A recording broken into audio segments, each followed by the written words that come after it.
Hey, this is Hassan and Naila, and we are that clay couple. We talk about the things that matter to you the most: business, marriage, relationships, even the one with yourself.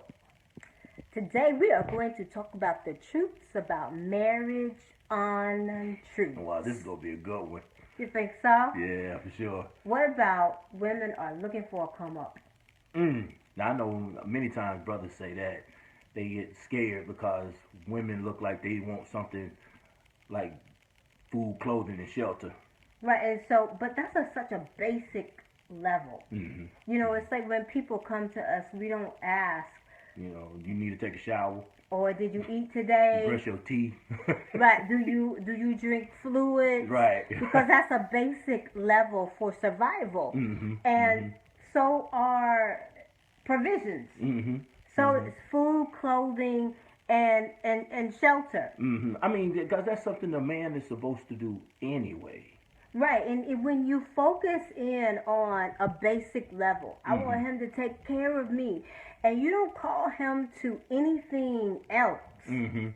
You don't call him to Leadership or calling them to fatherhood or entrepreneurship. or education. Right, call him to something Mm-hmm. greater, because Mm-hmm. when you stay at a basic level, Mm-hmm. you look basic. Yeah, basically.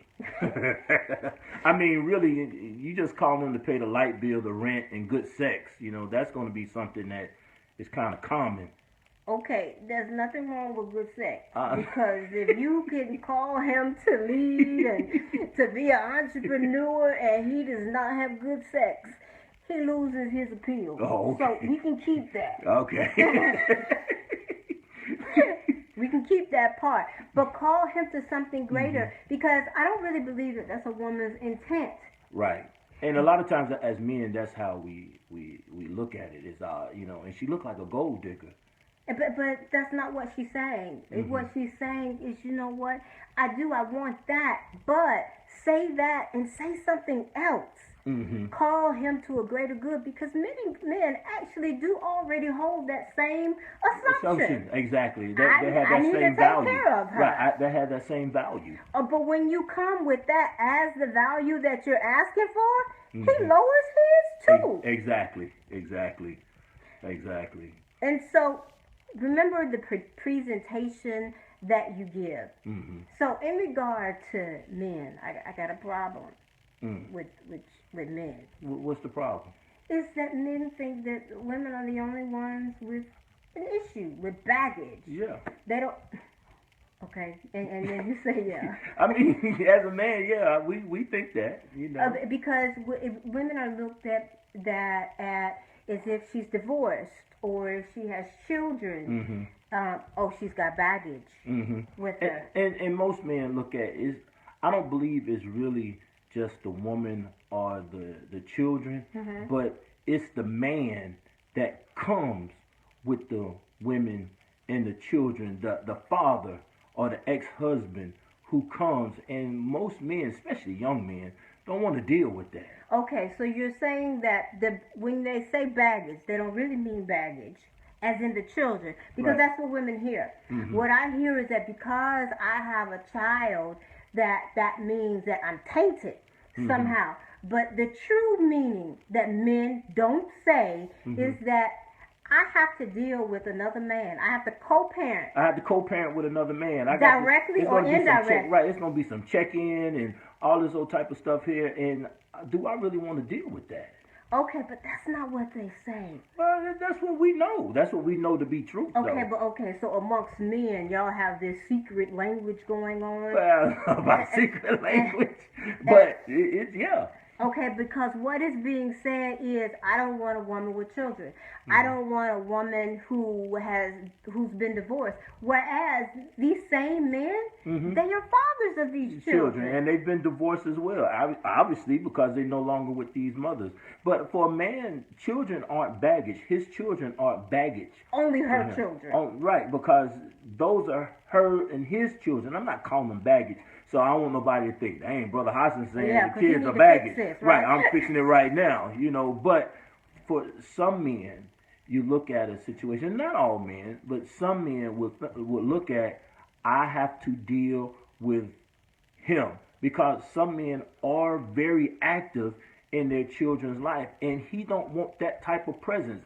It's 2 men in my house. That's not going to work. Okay. That I get. Now the other part is not just about kids and divorce. Mm-hmm. Men also believe that I didn't come from a dysfunctional family. Mm-hmm. I don't have mental and emotional trauma. Mm-hmm. Only women have those issues. Mm-hmm. And what baffles me is that these same women that grew up in these homes mm-hmm.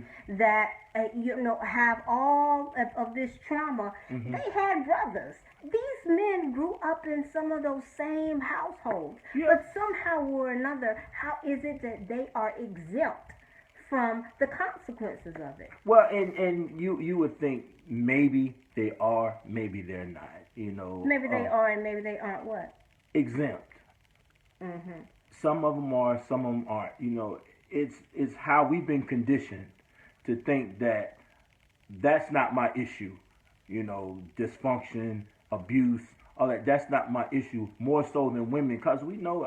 Even you have said, when a woman turns 12, she has to learn how to guard off her body, fight off her body. Right. Starting at age 12. Right. Yeah, that's usually definitely when it starts. Right. Yes. So we learn that. She's already being indoctrinated into something that causes emotional and mental anguish at an early age. Without even any comprehension of why. Exactly. Well, as young boys, we don't have that. We don't have to fight. And I'm not going to say that in all cases now, because you got pedophiles out there. But in most instances, young boys don't have to fight off that. They have a whole nother indoctrination, being told to protect. So we've already been being conditioned with masculine things. Fighting, protection. So what you mean is that we're not saying that men are not exposed to it, but the conditioning that men have about being masculine, putting up this persona of masculinity and of protection, that of being bravado. Right. That is how you mask. That layer. Exactly. Okay, and women, we don't have that. Y'all don't have that. Okay. But y'all know that you still bring that to the marriage. Right, and that's unfortunate, because even in our situation, we share a story here. I'm totally different than you. I have a whole urban outlook of you and my upbringing, and so when we look at something like that, that's a totally different concept than what you deal with. And we had to work that out in our marriage. Right, because I thought he was so hard. I'm like, ooh, why are you so hypervigilant? Exactly. Why are you always up here? All the time. Exactly. Like you always running from a crib. And you a blood. We good, bro. We good. But that's our indoctrination. Right, because you came from a city. You came from the city. You came from an urban area, and I didn't. And you didn't. So you don't have that. And so for me, I don't have. But I'm ready to fight. Right. You'll be ready to fight, But everybody has that in them. They got fight or flight in them. So that's going to be common. But for you, I don't know what it feels like to have to ward a dude off of me. Oh. Right, and I'm accustomed. Right, I don't know to that even at this age. Right, I don't know what that feels like. I wouldn't begin to know what that feels like. Okay. So. But these are the things that we bring to the marriage, and then we tell ourselves lies about who we're going to be. Exactly. The truths about the untruths. Leave your comments. Let us know what you think below.